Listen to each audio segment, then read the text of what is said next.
நல்லாசிரியர் காலவெளியிலும்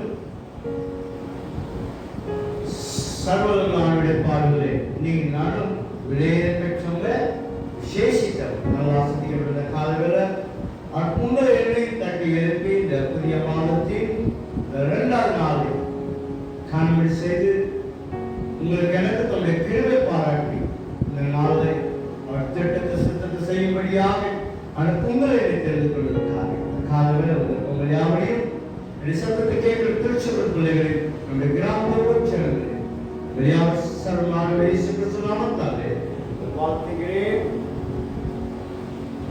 ஆசீர்வதிக்கிறேன். சர்வாண்டனும் உங்களோடு கூட இருப்பாராக. சொல்லியிருக்கேன், ஆங்கிலத்துல வார்த்தை அருமையா இருக்கு. Life always gives offer. It's called today. வாழ்க்கை நமக்கு ஒவ்வொரு நாளும் ஆஃபரா கொடுக்கப்படுகிறது. நீங்க பார்த்து ஒரு கடைக்கு போய் ஆஃபர் கொடுத்தாங்க, ஒன்று வாங்கினா ஒன்று ஃப்ரீ, ஒரு பொருள் வாங்கினா இன்னொரு ஃப்ரீ, 10 பொருள் கொடுப்பாங்க. ஆனா வாழ்க்கை என்பது சொல்லுது மனுஷன் நாட்கள் உள்ளுக்கு பார்க்கப்பட்ட உலகத்துல ஒவ்வொரு நாளும் ஒவ்வொருவருக்கும் ஒரு வாழ்க்கை என்பது ஆஃபரா கொடுக்கப்படுகிறது. எதுனா இன்றைக்கு today the day that God gives you and me the offer. என்ன சொல்றது பாத்தீங்களா? உங்களுக்கு எனக்கு ஒரு ஆஃபர் கொடுக்கிறார் ஒவ்வொரு நாளும். சொல்லப்படுது பாருங்க, நாம் நிற்பது நாம் நிர்மலமாக இருப்பது அவனை மேல் வைத்த சுத்த கிருபை, அளவில்லாத கிருபை. சங்கீதம் 103 சொல்லுது, அவர் உங்களுடைய பாவத்தையும் ஏன் பாவத்தை செய்யல, உங்க பாவத்தை ஏன் பாவத்தை பார்ப்பார் என்றால் ஒருவரும் சமூகத்தில் செய்ய முடியாது. பாவம் எல்லாச்சும் மன்னிக்கிறாங்க, நம்முடைய பாவத்தை எல்லாச்சும் மன்னித்த ஆண்டவர் உங்களை எழுதி தட்டி இருக்க இந்த கால வேலை அவர் சமூகத்தை காத்திருக்க முடியாது, அவருக்கு நன்றிகள் எடுக்க முடியாது. கிடைக்காது, அவருக்கு நன்றி சொல்லும். அதிகாலையில் அவர் சமூகத்தை காத்திருக்கும் போது, அதிகாலையில் சமூகத்தில் நாட்கள் பிரவேசிக்கும் போது வாழ்க்கை வித்தியாசமா இருக்கும். அந்த நாட்களுடைய ஆசீர்வாதத்தை தேவனுடைய சமூகத்திலிருந்து நாம் பெற்றுக்கொள்ள திரும்பி சொல்லிக்கிறோம். பொல்லாத உலகத்தில் வாழப்போகிறோம், நாம் எந்த உலகத்தில் வாழப்போகிறோம், சத்துருவான விலங்காட்சி வகத்தீர்கள் குறிப்பிட்ட உலகத்தில் வாழப்போகிறோம். நம்முடைய பலத்தினாலேயோ நம்முடைய சாமர்த்திய வீழ்ச்சியில் எடுக்க முடியாது. அவருடைய கிருபை உங்களை என்னை தாங்கி எடுக்க முடியாது. வந்திருக்கும் மரியாதை மறுபடியும் வாழ்க்கையை ஆஸ்வதிக்கிறேன். சர்வாண்டனோடு கூட இருப்பாராக. இந்த ஆசீர்வதிக்கப்பட்ட புதிய மாதத்தில் இந்த புதிய நாள் இந்த காலவேளை அப்படி சமூகத்திற்குள்ள பிள்ளைகளுக்கு சத்தத்தை கேட்கிற ஒவ்வொரு பிள்ளைகளுக்கும் இந்த காலவேளை மற்ற வார்த்தை தியானிக்க போகிறோம். சற்று நேரம் ஒரு வார்த்தை தியானிக்க முடியாது. நாம் தெரிந்து கொள்ள விடுகிற பகுதி விவாகம் புஸ்தகத்துல விவாகம் புஸ்தகம்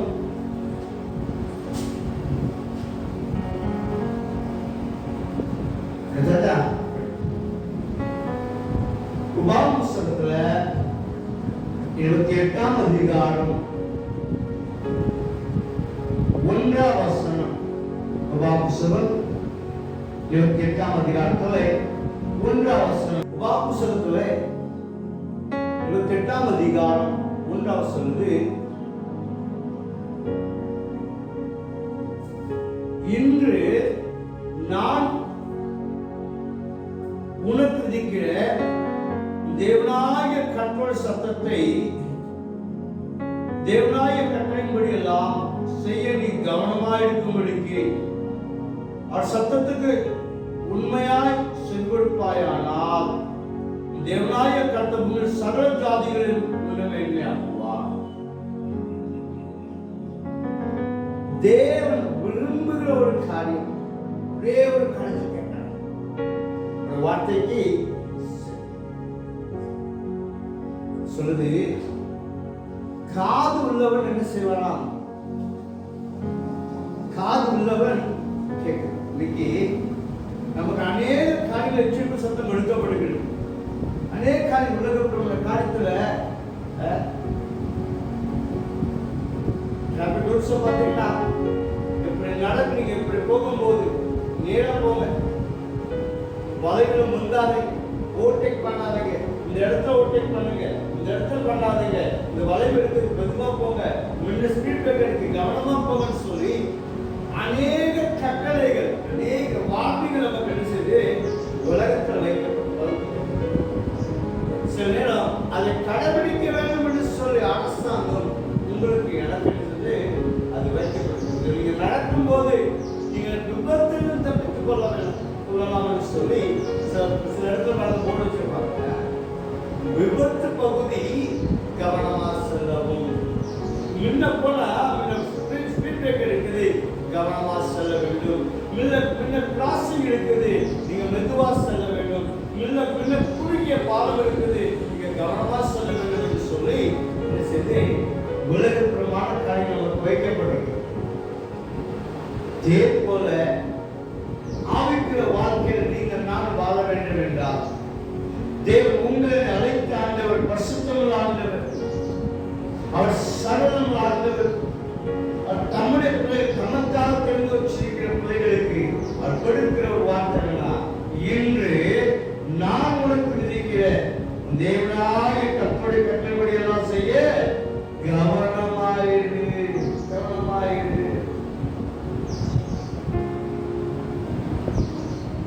நீதிமொழிகள் இப்ப வாசிக்கும் போது பிரசங்கியாக சாலம் எழுதுகிறார். என்னன்னா நீதிமொழிக்கு வாலிபன் தன் வழியை எதனால் சுத்தம், வாலிபன் தன் வழி எதனால் சுத்தம் பண்ணுவான்.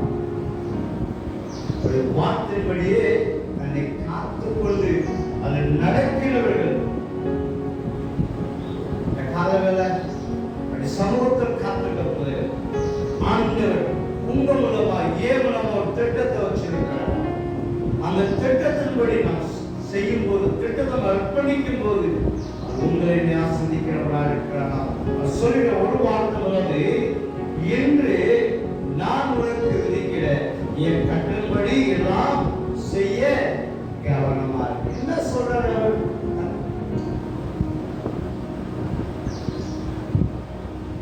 பெற்றோர் தன் பிள்ளைக்கு சில ஆலோசனை எடுப்பாங்க. இந்த காரியத்தை செய்யாத, இந்த காரியத்தை செய்யாத, இங்க போகாத, இப்படி செய்ய அப்படி சொல்லி சில கட்டளைகள் எடுப்பாங்க.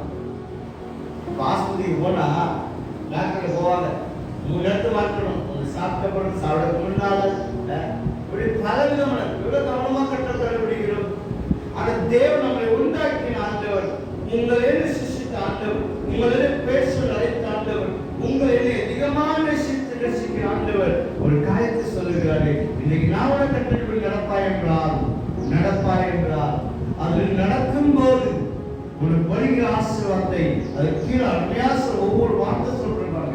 14 சொல்லப்படுகிறது, நீ இதை கவனமா நடப்பாய் என்றால், என் வழிபடி நடப்பாய் என்றால், நான் சொல்லுகிற வார்த்தை நீ கேட்பாய் என்றால், அந்த ஆசீர்வாதத்தை நான் உனக்காக வச்சிருக்கேன். நீ கடையோட வாழ்க்கையை காத்திருக்க நேரம் இருக்காது, காத்திருக்க மனம் இருக்காது. ஆனா விரும்புகிற காரியம் எல்லாரும் செய்யணும், நான் பெற்றுக்கொள்ள வேண்டும் என்று சொல்லி ஆசைப்படுவார். நான் அதுபடி நடக்க மாட்டேன், ஆனா எனக்கு எல்லா காரியமும் செய்யணும், தன்னாக்க நடக்கணும், தன்னாக்க எல்லாம் விரும்புகிறோ அதெல்லாம் கைவிடி வர வேண்டும் என்று சொல்லி அநேக சேனல்கள் செய்யறாங்க. காத்துக்கொண்டு நான் அதை செய்ய மாட்டேன், நான் இதை செய்ய மாட்டேன், நான் ஏன் காரியம் செய்யணும்.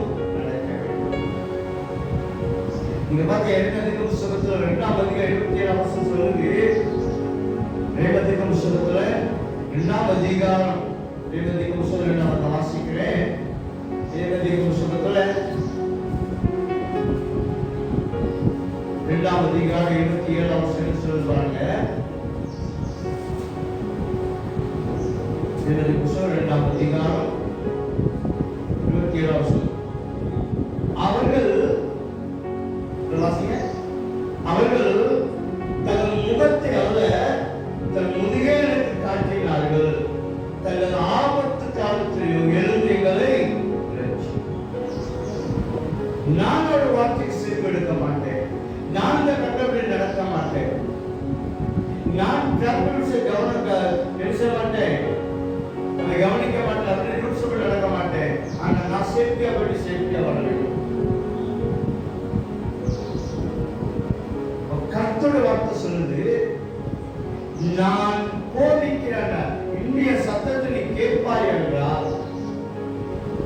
என் வார்த்தைக்கு செவி கொடுப்பாய் என்றால் சொல்லுது, காதுள்ளவர் காதுள்ளவர். இன்னைக்கு அநேக வார்த்தைகள் எச்சரிக்கை வார்த்தை கொடுக்கப்பட்டும் அநேக வார்த்தைகளை கடைபிடிக்காதனாலதான் சில காலம் நம்முடைய ஆசீர்வாதம் நம்மளை கையை விட்டு என்ன செய்கிறது.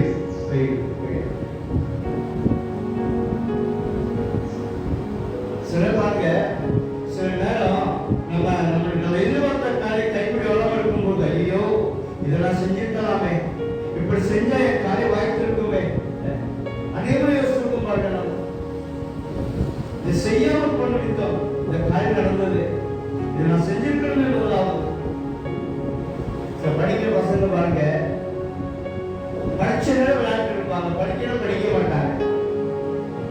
ஆனா என்னைக்கு ரிசல்ட் ஓடுவாங்க, அன்னைக்கு தான் அவருடைய வேதனை தெரியும். எவ்வளவு நேரம் எனக்கு படிக்க இருந்துச்சு, எவ்வளவு நேரம் எனக்கு சொன்னாங்க, கேட்கலையேன்னு சொல்லி எப்பவும் உடைவாங்க. ரிசல்ட் வரும்போது தான் இதே போலதான் அவருடைய சத்தத்தை கேட்டவன் நடக்கும் போது, அவர் சத்தத்துக்கு செவிவெடுக்கும் போது, அவர் 14 வசனம் அவர் சொல்லப்படும் ஆசீர்வாதத்தை நீங்க பெற்றுக்கொள்ள முடியும். எப்போனா ஒரு வார்த்தைக்கு கீழ்ப்படியும், அவர் சத்தத்துக்கு செவிவெடுக்கும், அவர் கூப்பிடுவது அவர் கேட்கும் போது, அவர் சகல ஆசீர்வாதத்தை உங்களுக்காக எனக்காக வைக்கிறார். அப்ப விரும்புகிற ஒரே ஒரு காரணம், அவர் சத்தத்துக்கு செவிவெடுக்கும். அவர் கட்டங்களில் நடக்கும் போது மற்ற எல்லா ஆசீர்வாதத்தையும் வாசித்து பாருங்க. அந்த வசனம் 1 14 அவசரம் முடிய 15 அவசரத்துக்கு நீங்க மற்ற வாசிக்கும் போது சொல்றாரு, என் சத்தத்துக்கு செவி விடாமல் போனா, நீ என் சத்தத்துக்கு செவி கொடுத்து என் கட்டளை நடப்பாய் என்றால் 1 14 ஆசீர்வாதம் உங்களுக்கு எனக்கு வச்சிருக்கிறார். 15 சொல்றாரு, என் சத்தத்தை கேட்க நீ மறந்து போனார், என்னை தேட மறந்து போனார். சொல்ல பார்த்தீங்களா,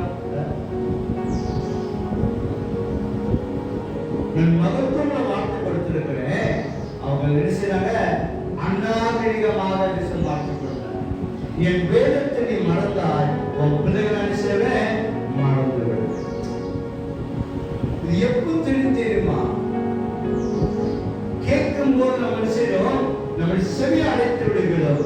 ஆனா பாதிப்படையும் போது அதுக்கு வரிசைதான் அப்பதான் யோசிப்போம். போதிக்கும் போது புரியாதது பாதிப்படையும் போது தெரியும். நம்ம வாழ்க்கையில என்னுடைய சத்தத்தை கேட்க நீ மறந்து போவாய், என் சத்தத்தை கேட்க நீ மறுப்பாயா, மற்ற ஆசீர்வாதம் நீ செவிவிடாமல் இருப்பது ஆசீர்வாதத்தை அந்த பின்னாடி வச்சிருக்க.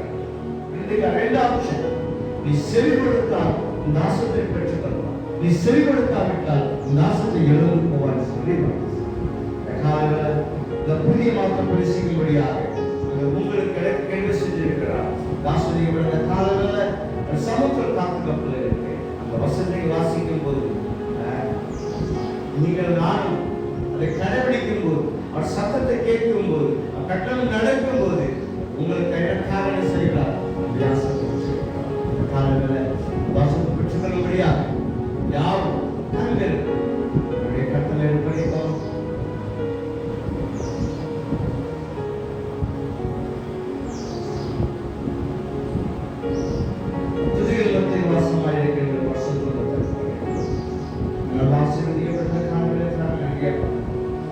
புதிய வார்த்தை புதிய நாளில் காலவேப்பா இப்படி சமூகத்தில் நிற்கும்படியாக பாட்டை கேள்விக்காக நன்றியப்பா. மக்கள் நன்றி சொல்ல முடியாது, துதிக்கும்படி ஆராதிக்க முடியாது. இந்த நேரத்தில் தந்ததுக்காக நன்றி. உங்களுடைய வார்த்தை தியானித்தோமாப்பா. இந்த நாமளுக்கு கேட்கப்பட்டு நடப்பாயிருக்கிறான். என் சத்தத்துக்கு செவிகொடுப்பாயிருக்கிறான். தகப்பனே, நாங்கள் ஒவ்வொரு நாளும் இப்படி சத்தத்தை நாங்கள் கேட்கணும், இப்படி வார்த்தை நாங்கள் கேட்கணும். அது நடக்கத்தக்க எங்களுக்கான கேள்வி செய்யும். அந்த பிள்ளை வார்த்தை போகாது மலையாளத்து நன்மை தான் மலையாளத்து சம்பளத்தை முடியாது செய்கிறோம். கேட்ட சிறுகளை ஆசீர்வதிங்கப்பா. கேட்ட சிறுகளை பொருட்படுத்துகிறோம். நாங்கள் கவனமாக சாப்பிடையாக நடத்தத்தக்க எங்களுக்கு அனுகிரகம் கேள்வி செய்யும். நம்முடைய சமுத்திரப்படி செல்கிறோம். இப்படியாக தேவை தகப்பனே, இந்த நாள் முழுவதும் பிள்ளைகளோடு ஜனங்களோடு பிள்ளைகள் விசேஷமாக தகப்பனே, எங்கள் பாவங்களை பாராது, எங்கள் அக்கிரமையினால் விடுதலையாக எங்கள் அன்பு வைத்து இந்த புதிய நாளை பிடித்ததற்காக, புதிய மாற்றம் பிடித்ததற்காக நாங்கள் ஒருவருக்கு ஒருவர் பகை, பொறாமல், பெருமை, குரோதங்கள், விரோதங்கள் காணப்படாமல் ஒருவருக்கு ஒரு அன்பின் ஐக்கியத்தை சமாப்த உச்சங்களை காணப்பட இந்த நாளே எங்கள் திருச்சூர் பிள்ளைகள் கிராமத்து ஜனங்களுடைய தகப்பனே, நீங்க நோக்கத்தோடு அப்ப அந்த உலகத்தில் வைத்திருக்கப்பா அந்த சித்தத்தை செய்கிறோம் பார்த்தோம் செய்யும். நீ ஒளியா இருக்கிற போல நாங்களும் அந்த பாவம் இந்த உலகத்துல அவத்தோடு சொல்லிட்டு வாழ நாங்கள் ஒளியா இருக்கிற கணக்கு இந்த நாள்ல பிள்ளைகள் கிராமத்து ஜனங்கள் செய்யப்படும் வேலைகள் ஆசீர்வதிக்கப்பா. சூழ்நிலை ஆளுகிட்ட நீங்க கைப்பிராச தாசத்துக்கு உறுதிப்படுது அதோடு லட்சமான உலகத்துக்கு ஆசீர்வதிக்கப்பட்ட இந்த புதிய மாற்று புரட்சியை நாங்கள் இந்த 16 புரட்சிக்கப்படும் ஆபத்து, விபத்துகள், நோய்கள், வியாதிகள் புரட்சிக்கப்படலாம். இந்த திருச்சம் பிள்ளைகள் கிராமத்து ஜனத்திற்கு வாகனத்தை ஆசீர்வதிக்கப்பா, பிரசுத்தப்படுத்தும் அப்பா. சைக்கிள் பிள்ளைகளோட கத்தர் பிடிக்கும், பைக் பிள்ளைகள் பண்ணிக்கு, ஆட்டோட பிள்ளைகள் பண்ணிக்கு, காரோட பிள்ளைகள் பண்ணிக்கு, டிராக்டரோட பிள்ளைகள் பண்ணிக்கு, லாரியோட பிள்ளைகள் பண்ணிக்கு, பஸ்ஸோட பிள்ளைகள் பண்ணிக்கு, ஒவ்வொரு பிள்ளைகளையும் பாதுகாப்பு பலத்த சாமர்த்த முயற்சி அப்பா நான் மட்டும் இல்லையா அப்ப நீங்க பாதுகாத்தா நாங்கள் பாதுகாப்பா இருக்க முடியாது. ஒவ்வொரு பிள்ளைகள் வாரம் ஓட்டும் போது இப்படி சமூகம் சொல்லட்டும், இப்படி பிரசவம் இருக்கட்டும், இப்படி பாதுகாக்கிற பின்னாடி இருக்கட்டும், நீங்க வண்டி ஓட்டு ஒவ்வொரு பிள்ளைகளும் சுகவிடத்து விளக்கு எப்படி இருளையும் வெளிச்சம் உதிக்கிறதோ உங்களுடைய வாழ்க்கையில் ஒரு மாற்றம் உண்டாகட்டும். விளைவை நீங்கி போகட்டும், வியாதி நீங்கி போகட்டும், கவலை நீங்கி போகட்டும், துயரம் கண்ணீர் வேதனை நீங்கி போகட்டும். எப்படி அப்பா இருளை வெளிச்சம் உதிக்கிறதோ உங்களுடைய வாழ்க்கையில் இருக்க இல்லாத காரியெல்லாம் நீங்கி போகட்டும். வெளிச்சம் பிரகாசிக்கட்டும், முகம் பிரகாசிக்கட்டும். தேவைகளோடு எதிர்பார்ப்போடு வாங்கியவர்களுடைய வாழ்க்கை இந்த நாளே ஒரு அற்புதத்தை செய்வடியாக நான் பிரவேசிக்கப்படும் இந்த நாள் முழுவதும் கருத்துடைய திருச்சொற்புறைகள் கிராமத்து ஜனங்களோடு ஏழு சமூகத்தில் வருவார்கள் காயப்பட்ட கருத்துக்களை எல்லாத்தையுமே நாசம் ஆபத்து நிலைக்கு பாதுகாத்து சமூக பிரச்சனை புரியாது நாள் முழுவதும் வார்த்தைகள் ஆசைப்பட்டு இயேசு கிறிஸ்துவினால் பிதாவே யார் கர்த்தர் சொல்லுவோம். பிதாவே, உம்முடைய நாமம் பரிசுத்தப்படுவதாக, உம்முடைய ராஜ்யம் வருவதாக, உம் சித்தம் பரலோகத்தில் செய்யப்படுவது போல பூமியிலே செய்யப்படுவதாக. அன்பில் உள்ள அப்பத்தை எங்களுக்கு தாரும், எங்களுக்கு